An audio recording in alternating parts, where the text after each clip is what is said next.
Today we're going to set up your watercolor pre-test.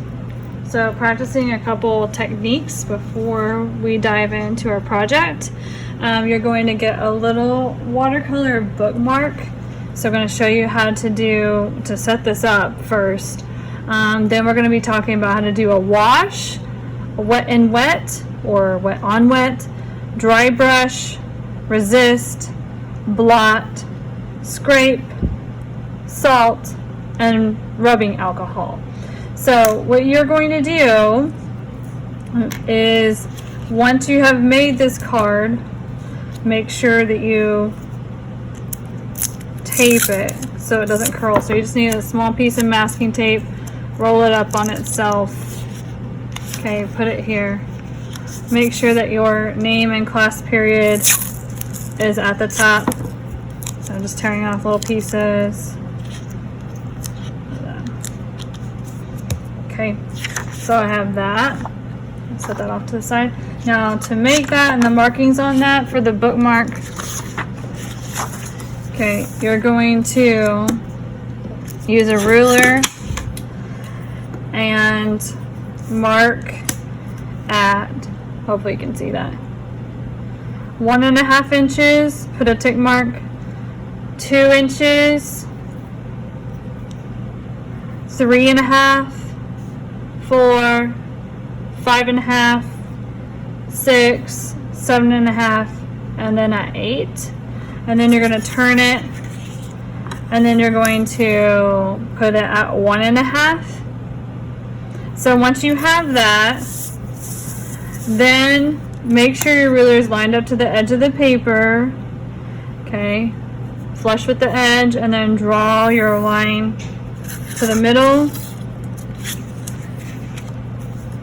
And then you're going to do the same thing going across. So make sure your edges are straight, or your ruler is flush with the edge of the paper. Then draw your line across and make all those separate sections.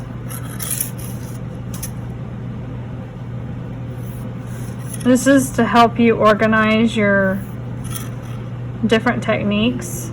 And then this will be your reference card to refer back to at any point during the year when you're doing watercolor techniques or would like to incorporate them.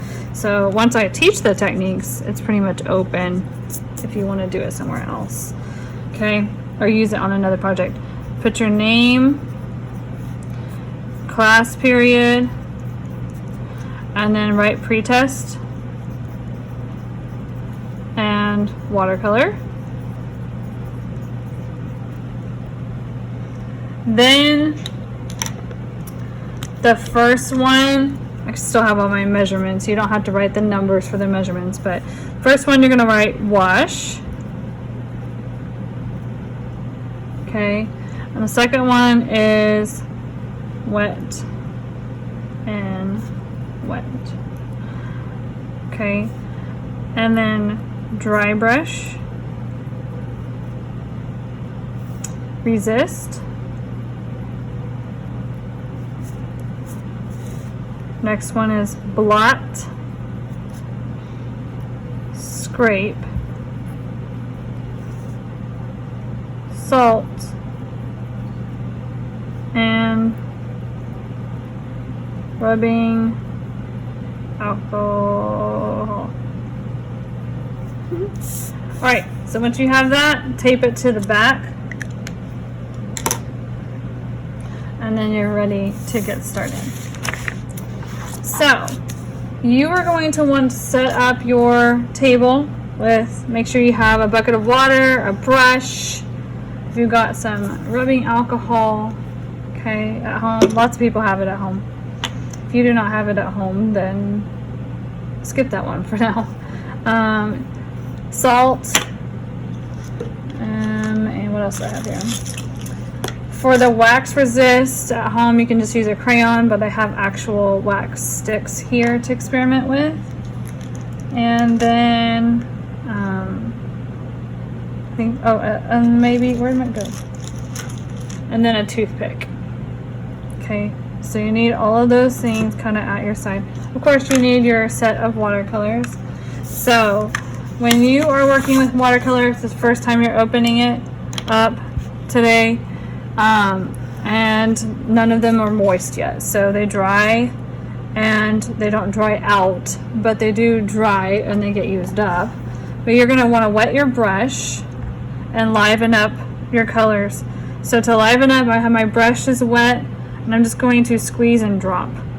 By doing it this way, you're saving time and you're not wasting paint by dropping it in, mixing it, and then cleaning every time. So I'm just gonna, it's just clean water. I'm gonna liven up my colors and let those start to soak in while I do my next part.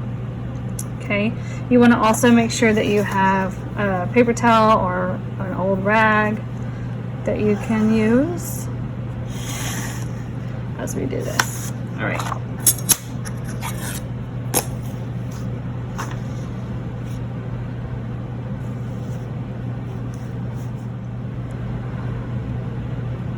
The first one I'm going to do is the dry brush because my brush is pretty dry, so make sure you squeeze it dry.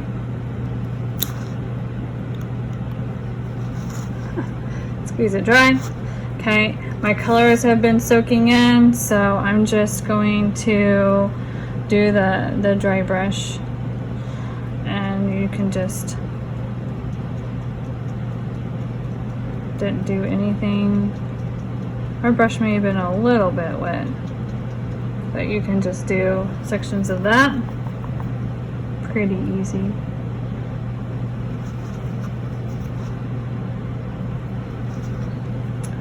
For the resist, you could use your wax or use a white crayon, or really any color, and you can do a design. And then where the wax is or the crayon is, it will resist the watercolor, because wax from the crayons and water don't mix. So it's kind of like magic. And you can use other colors as well. So if you said you use a red crayon, just don't use red paint and it should be able to show up. Clean out your brush. And then for scraping, paint a section. Now we're using quality watercolor paper here, so if it doesn't quite look the same at home because you don't have watercolor paper, it's okay. Just do the best that you can. So once and before this is completely dry, I'm just going to scrape, you know, a design or something into my paper. I'm basically scoring the paper, and it will seep in and create a darker value. All right. Next, I want to grab some more paint, and I'm going to paint a section. Remember, your watercolor should always stay transparent, which means I should be able to see through to the paper. If you can't see through to the paper, add more water. Okay, and before this dries here, I'm going to blot it. So I'm going to take a paper towel and just kind of pick up some of the pigment.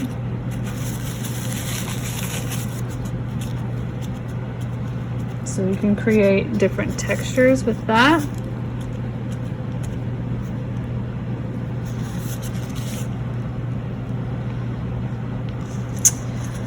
Okay, next I'm going to do a wash.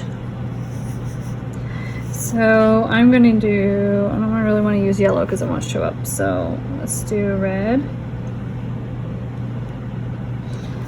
So a wash is basically like a gradient. It's also known as a gradient. So you want to start with a heavy value. Drop some color here. And then I'm going to pull it down. So you want to work quickly so that your edges don't dry up. And you're just going to pull it down to make an ombre effect or value effect. You do kind of have to work quickly though. So you should be able to see a dark to light transition. So while that's drying, I'm going to come over to my salt down here.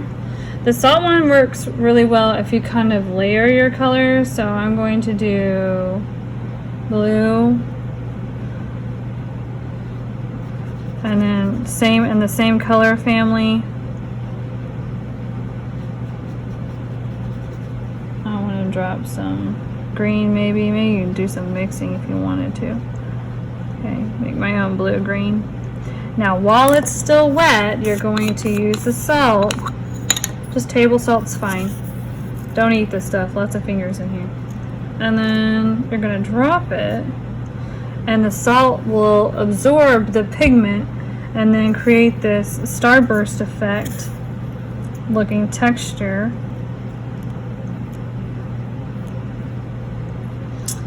When it's dry, you'll rub the salt off. Okay. Now, wet on wet is kind of what I just did at the salt technique demonstration. So you can paint it wet with just water first, or you can paint a light wash of color. Ooh. So wet on wet, it just helps the water spread. So this is a good technique if you need to do a larger area.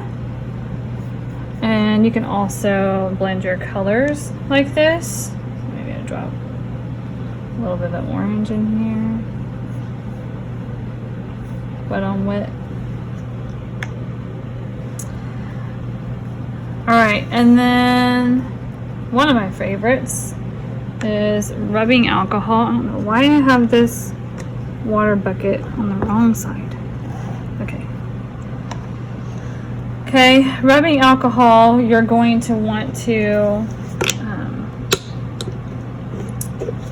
use, I have a couple bottles of this, okay, and you need to use one of these pipettes. You may have seen these in science. You don't need a lot for it to work. Okay, just a little is fine. So if you can see where that water line is, or the line is, it's only about like right here. Okay, you don't need any more than that. Probably a little too much. I'll put some more back. Okay, just very little.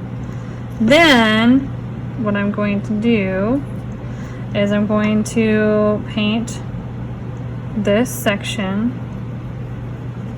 A little too much paint.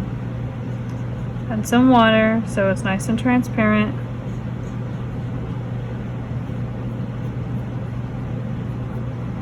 And then I'm going to, while it's still wet, drop that rubbing alcohol, and you kind of have this tie-dye effect that happens, reaction, which is pretty cool. It's one of my favorites. Okay, so again, it doesn't take a whole lot for that rubbing alcohol to work. And then make sure that you clean out your pipette. So squeeze, suck up some water, and then squirt it out. Make sure it's good and clean for the next class to use. Alright, and then you're going to put this entire paper, because your name should be on it, keep it flat while it dries a little bit, then take it to the drying rack. Alright, that's it for your pre-test today.